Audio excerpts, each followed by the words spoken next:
यह बहुत हर्ष की बात है कि बिहार कृषि विश्वविद्यालय सबौर के मृदा विज्ञान एवं कृषि रसायन विभाग के स्नातकोत्तर विद्यार्थियों द्वारा मृदा अपरदन एवं मृदा क्षरण की ओर किसान भाइयों और आम जनता का ध्यान आकृष्ट करने हेतु इस वृत्तचित्र का निर्माण किया है। आज बिहार के हर गांव और हर खेत से मिट्टी के नमूने लेकर किसान हमारे पास आते हैं, अपनी समस्याओं को लेकर हमारे पास आते हैं और इन समस्याओं को देखकर अक्सर ऐसा पाया जाता है कि ये समस्याएं ज़्यादातर मृदा क्षरण या मृदा अपरदन से संबंधित हैं। अतः इस वर्ष के विश्व मृदा दिवस का विषय stop soil erosion save our future ससामयिक है।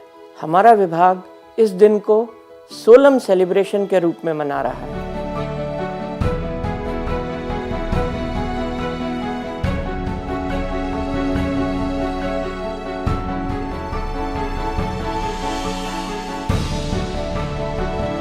माँ, धरती माँ सबका बोझ उठाती, सबको जीवन देती। मनुष्य से लेकर जानवर तक और पेड़ पौधों से लेकर कीड़े मकोड़ों तक सबको घर खाना देती ये मिट्टी। और बदले में हमने इसे क्या दिया? दिया तो सिर्फ कचरा, खेतों में रासायनिक विष को घोल दिया। ऐसा कहते हैं कि पाप का घड़ा भरने में देर नहीं लगती और हमारी भूमि ने वह घड़ा भरकर अब हम ही पर पलट दिया है, जिसका असर आज पूरे विश्व में हमें देखने को मिल रहा है। बढ़ता हुआ मिट्टी का कटाव रोज़ बरोज़ आने वाली भविष्य की चुनौतियों की ओर इशारा कर रहा है। और एक बार ये मिट्टी हमारे हाथ से निकल गई तो खाएंगे क्या और करेंगे क्या? रह जाएंगे तो बस नीरस बंजर पत्थर।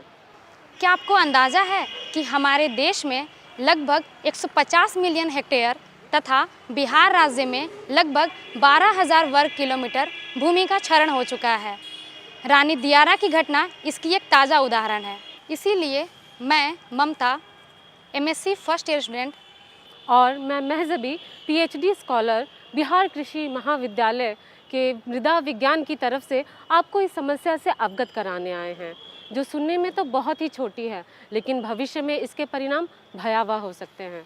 अगर समय रहते इस पर विचार न किया गया तो हमारे आने वाली भविष्य की पीढ़ियां अंधकार में गुजरेंगी।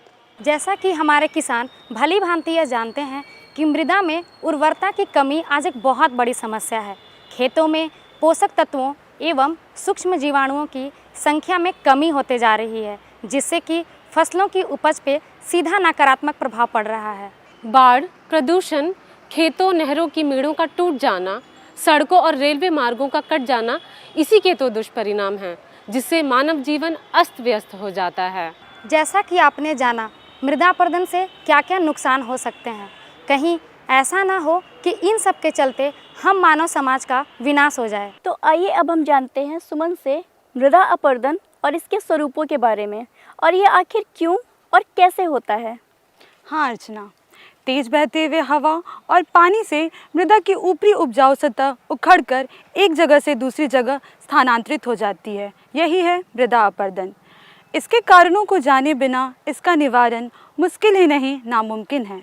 तो इसके प्रमुख कारण हैं हवा और पानी। सबसे पहले हम बात करते हैं जल के द्वारा होने वाले कटाव के बारे में। जैसे कि आप यहाँ साफ साफ देख सकते हैं कि जल के द्वारा किस प्रकार से कटाव हुआ है। इस प्रकार के कटाव कई जगह देखने को मिलते हैं। जब भारी वर्षा होती है तो ये कटाव बढ़ते जाते हैं और बढ़ते जाते हैं। इसका एक उत्कृष्ट उदाहरण है रानी दियारा में हुआ कटाव। यह कई किलोमीटर तक फैला है और गांवों को लीलता चला जा रहा है। अब हम आगे बढ़ते हैं हवा से होने वाले मिट्टी कटाव की तरफ, जो मुख्यतः रेगिस्तानी और पठारी इलाकों में देखने को मिलता है। निलंबन या सस्पेंशन, उच्छलन या सॉल्टेशन, सतह सरपन या सरफेस क्रिप इसके प्रमुख चरण हैं। इन सब की वजह से मिट्टी की ऊपरी उपजाऊ सतह का नाश होता है तथा फसल की उपज में भारी कमी आती है। इसके अलावा कई मानव गतिविधियां भी इसके लिए जिम्मेदार हैं, जैसे कि अत्यधिक पेड़ों की कटाई, पशुओं का ज़रूरत से ज़्यादा चरना और अनियमित सिंचाई। इसके अलावा खेतों को पड़ती छोड़ना और कृषि उपकरणों का ज़रूरत से ज़्यादा इस्तेमाल करना भी इस समस्या को बढ़ावा देते हैं। तो यह तो थी समस्या, लेकिन इसके समाधान क्या होंगे? इसके समाधान तो बहुत छोटे और बहुत ही सरल हैं, जैसे कि पुआल मल्चिंग। अगर किसान बचे हुए पुआल को खेतों में मल्च की तरह इस्तेमाल करे तो इससे न केवल भूमि का संरक्षण होता है बल्कि मिट्टी की नमी को भी बरकरार रखा जा सकता है। इसके बाद आता है वाटर शेड, जिससे बाढ़ और पानी की तेज़ गति को नियंत्रित किया जा सकता है, जिससे मिट्टी के कटाव में भी कमी आती है। इसके साथ साथ पट्टीदार खेती, वायु अवरोधकों और अंतर फसल का प्रयोग करके भी इस समस्या से निजात पाई जा सकती है। इससे न केवल भूमि का संरक्षण होता है बल्कि फसलों की पैदावार में भी बढ़ोतरी होती है। इस विषय की गंभीरता को देखते हुए बिहार कृषि विश्वविद्यालय सबौर के मृदा विज्ञान व कृषि रसायन विभाग के कुछ वैज्ञानिकों ने अहम व सराहनीय कदम उठाए हैं, जैसे कि 2017 में भागलपुर व गया जिले के गांवों में आहार पायन प्रणाली को विकसित कर जलाशयों का पुनरुद्धार किया है।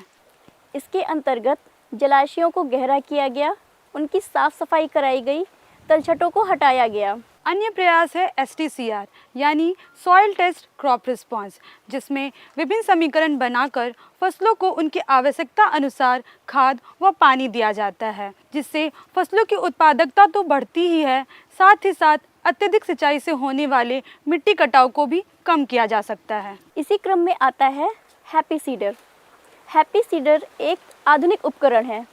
इसके द्वारा पुआल भरे खेतों में भी बुआई का काम बहुत ही आसानी से करा जा सकता है और किसानों को पराली जलाने जैसी समस्या से निजात मिल सकती है।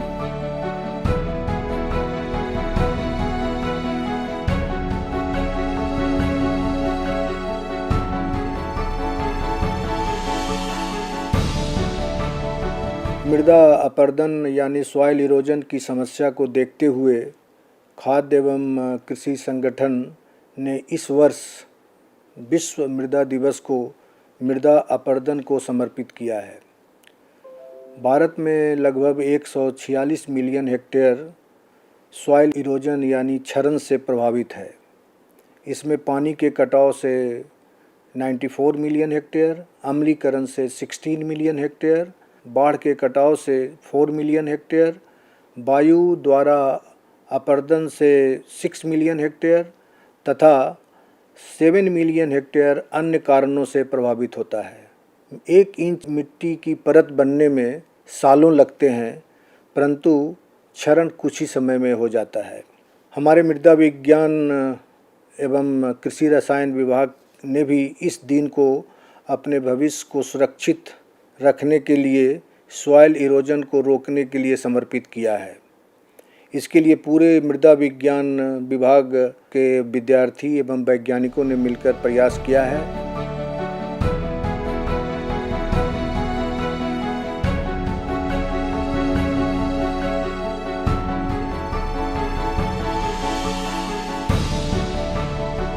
मैं धरती हर रूप में मैंने तुझे प्रेम दिया है। मैं धरती हर रूप में मैंने तुझे प्रेम दिया है। मेरे ही कोख में जन्म लेकर तेरी किलकारियाँ उठी हैं। वायु, आहार, जल से फिर तेरा जीवन सींचा है। अपने आंचल तले मैंने तुझे आश्रय दिया है। मैं धरती हर रूप में मैंने तुझे प्रेम दिया है। जब तू पहली बार चला और गिरा, मैंने तुझे अपनी ममता में समेटा है। अपने अंगों का खनन कर तुझे अलंकृत किया है। प्रकृति को गुरु बना तुझे शिक्षा भी दिलवाया है। मैं धरती हर रूप में मैंने तुझे प्रेम दिया है। पर बदले में हे मनुष्य तूने कब मुझे थामा है। हर रोज मुझ पे तकनीकों का प्रहार किया है। तेरी लालसा ने मुझ में गहरा छेद किया है और फिर उसमें रासायनिक विष को भी भरा है। पर मैं धरती हर रूप में मैंने तुझे प्रेम दिया है। मैं तो बूढ़ी हो रही पर अब भी तुझे रोम रोम से सींचा है, क्योंकि मैं धरती हर रूप में मैंने तुझे प्रेम दिया है। मैं धरती हर रूप में मैंने तुझे प्रेम दिया है। यह फिल्म कृषक समाज को इस समस्या से अवगत कराने का हमारा एक सकारात्मक प्रयास है। जहाँ तक मृदा संरक्षण की बात है, इसके लिए हमें कथनी से कहीं ज़्यादा करने की ज़रूरत है। इसके लिए हम सबों को मिलकर प्रयत्न करने होंगे। तो यह थी एक बड़ी सी समस्या की छोटी सी झलक। इसी उत्साह के साथ हम आपसे विदा लेते हैं। जय हिंद, जय बिहार, जय किसान।